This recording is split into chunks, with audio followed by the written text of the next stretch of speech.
nuoširdžiai visus pasveikinti su artėjančiomis šventosiomis Velykomis. Tai yra Jėzaus Kristaus mirtimi ir prisikėlimo švente.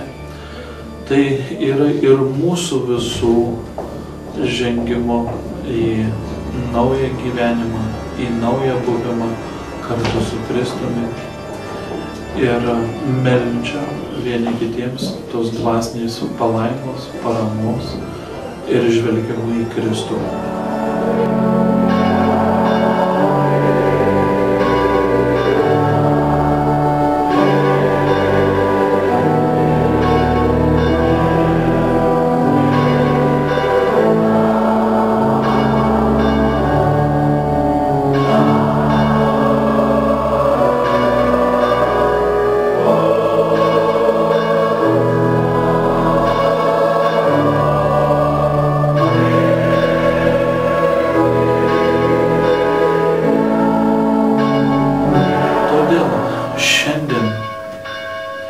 Velykos yra vadinama 8-oji diena po šabo, po žydiškos poilsio dienos.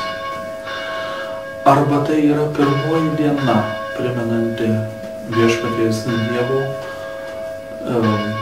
kūrybą.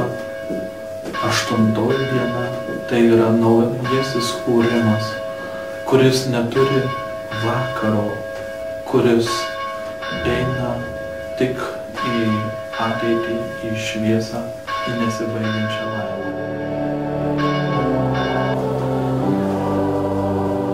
Tad šis Velykų šventimas ir apima mūsų visų